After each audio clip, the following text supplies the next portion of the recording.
Bimbi Aquino ikagulat ang ginawang car surprise at bonggang panliligaw kay Riza matapos ang kanyang malaking sahod bilang regular host sa Et Bulaga.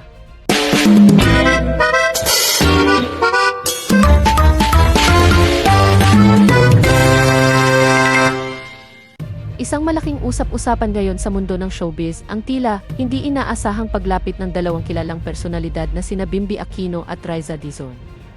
Ayon sa mga nakakalap na impormasyon mula sa mga taong malapit sa dalawa, gumawa umano ng isang napakalaking hakbang si Bimbi upang maiparamdam ang kanyang matinding paghanga sa dating Eat Bulaga child star. Pagkatapos umanong matanggap ni Bimbi ang kanyang kauna-unahang malaking sahod bilang isang regular na radio host, agad nitong pinlano ang isang napakabonggang sorpresa na nag-iwan ng pagkamangha sa marami.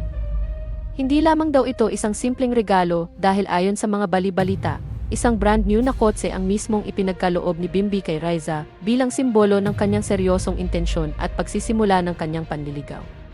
Ang kwento ng sorpresang ito ay mabilis na kumalat at naging paksa ng mainit na diskusyon sa mga social media platforms. Marami ang nagtatanong kung magkano nga ba ang ginastos ng batang Aquino para sa naturang marangyang sasakyan at kung paano niya ito na isakatuparan sa kabila ng kanyang mga abalang gawain.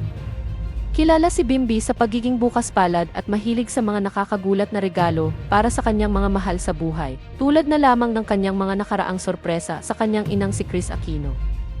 Subalit ang ginawa niyang ito para kay Riza ay itinuturing ng marami na mas personal at mas malalim ang layunin. Ang mga saksi sa kaganapan ay nagpahayag na labis ang naging tuwa at pagkagulat ng dalaga nang makita ang mamahaling sasakyan na nakatalipa ng malaking ribbon habang iniaalok ni Bimbi ang kanyang tapat na damdamin. Sa kabila ng positibo at nakakakilig na balitang ito para sa mga tagahanga ng dalawa, may mga lumalabas din na kontrobersya at alalahanin tungkol sa hinaharap ng karera at personal na buhay ni Bimbi. May mga ulat na nagsasabi na ang kanyang posisyon bilang regular radio host ay kasalukuyang nasa alanganin o tila 50-50 ang posibilidad na maipagpatuloy. Ito ay dahil sa nababalitang muling pagbabalik-aral ng binata sa mga darating na buwan upang mapagtuunan ang kanyang edukasyon. Ang sitwasyong ito ay nagdudulot ngayon ng palaisipan sa publiko kung paano maipagpapatuloy ni Bimbi ang kanyang pagpapakita ng porma at panliligaw kay Riza habang hinaharap ang mga pagbabagong ito sa kanyang personal na buhay at pag-aaral.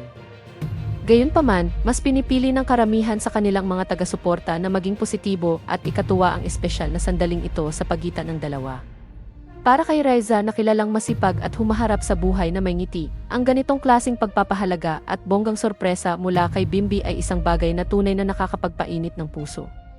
Marami ang nag-aabang kung ano ang magiging kasunod na kabanata sa tila umuusbong na romantikong ugnayan na ito at kung paano tutugunan ng dalaga ang natatanging galaw na ito mula sa anak ng Queen of All Media.